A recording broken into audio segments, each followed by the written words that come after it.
خلافت اسلامیہ پر ایک حادثہ عظیم۔ حضرت عثمان غنی رضی اللہ تعالی عنہ کی شہادت سے فتنوں کا ایک غیر منقطع سلسلہ شروع ہو جاتا ہے۔ اس میں منافقین کی سازشیں، بھولے بالے مسلمانوں کے جذبات سے کھیلنے کے واقعات پیش آتے ہیں۔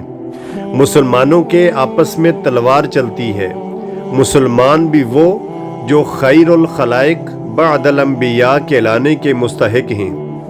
خلافت کا سلسلہ جب امیر معاویہ رضی اللہ تعالی عنہ پر پہنچتا ہے تو حکومت میں خلافت راشدہ کا وہ مثالی رنگ نہیں رہتا جو خلفائے راشدین کی حکومت کو حاصل تھا۔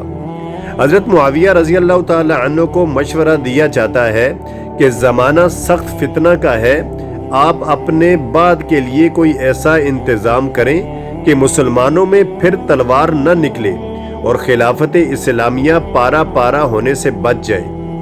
یہاں تک تو کوئی نامعقول یا غیر شرعی بات بھی نہ تھی، لیکن اس کے ساتھ ہی آپ کے بیٹے یزید کا نام مابعد کی خلافت کے لیے پیش کیا جاتا ہے۔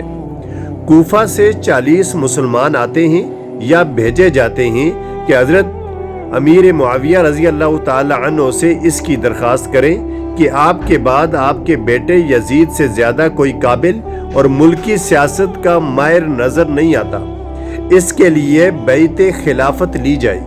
حضرت امیر معاویہ رضی اللہ تعالی عنہ کو شروع میں کچھ تامل بھی ہوتا ہے، اپنے مخصوصین سے مشورہ کرتے ہیں، ان میں اختلاف ہوتا ہے، کوئی موافقت میں رائے دیتا ہے، کوئی مخالفت میں۔